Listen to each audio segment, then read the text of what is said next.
A common non sequitur among theists is that the universe has order, therefore there must be a mind to create that order. And the order is apparently comprehensible to our minds, therefore it is the product of a mind. This simply does not follow. You have constants that fine-tune the universe to be what it is. You have precise laws of nature which make sense to a rational human being.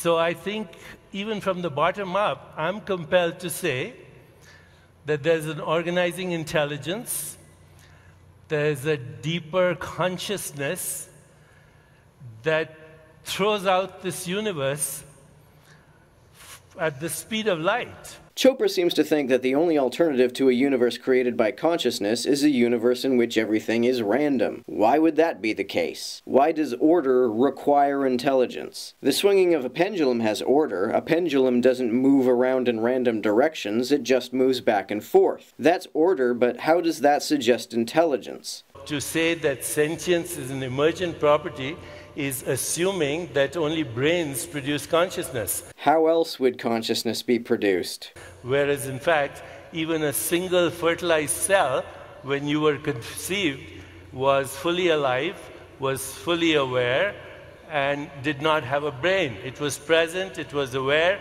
and it differentiated into trillions of cells, more than all the stars in the Milky Way galaxy, to create who you are. Again, the fact that order, even complex order, exists in material processes does not demonstrate that there is consciousness behind that order or controlling that order. And if you propose that sentience is an emergent property, then answer to me why there is no science that can actually give us an explanation to the two most fundamental questions of our existence. What is the nature of the universe? What's it made up of? And why is there sentience? How do you know that there's no science that can do this? Science may not have done it yet, but that doesn't mean that there's no science that can do it. Neurology doesn't know everything about how the mind operates, but it has a decent outline for it, and we're learning more all the time. However, I don't see how Chopra's woo even attempts to explain consciousness. Why is there sentience?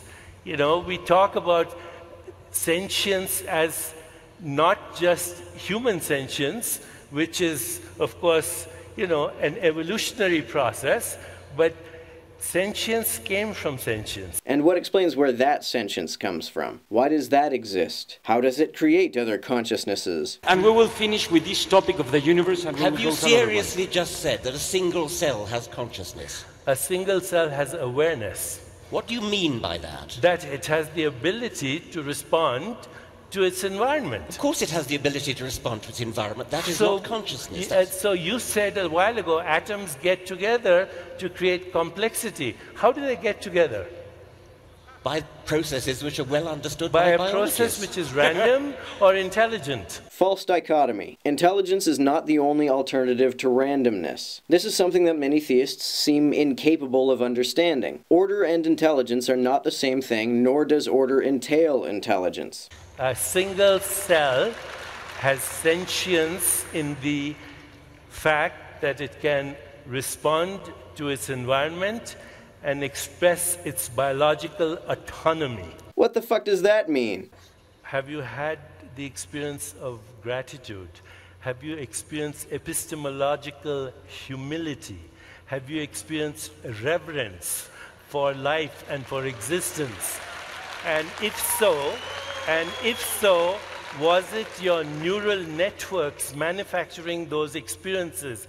Neurochemicals manufacturing their experiences, or was there a deeper, intelligent, organizing consciousness that was influencing the behavior of those neural networks? How much deeper do you want? Why could it not have been just the neurons? Chopra seems to think that saying that emotions are neurological activities is equivalent to saying that they don't exist at all. Does he believe that since descriptions of brain activity don't sound spooky and magical, they therefore aren't really explaining feelings that seem spooky and magical? Driven by mechanistic neural networks and chemicals? Yes, and let's belittle mechanistic neural networks and chemicals. They are well, very, then tell very me how they produce consciousness. I don't know. That's why we're working on it. I can tell by Deepak's smug grin that he thinks that since science hasn't answered this question, it therefore can't, and that his ideas are somehow therefore superior. He apparently thinks that if science hasn't explained a phenomenon, then woo is correct by default. He believes in a kind of woo of the gaps. I think Chopra opposes the idea that neurons create consciousness because he just doesn't like the idea. I think that he wants to believe that consciousness just exists on its own, because if it is just a program run by neurons, then it's just not magic enough. I also think he wants to believe that the mind controls matter rather than being an activity undertaken by matter. And Chopra's nonsense isn't just stupid, it's also dangerous. This numbnut seriously believes that if you just think a certain way, you are incapable of catching AIDS. Yeah, HIV is maybe a precipitating agent in a susceptible host. The material agent is never the cause of the disease. It may be the final factor in inducing the full-blown syndrome in somebody who's already susceptible. But what made them susceptible? Their own interpretations of the whole reality that they're participating in.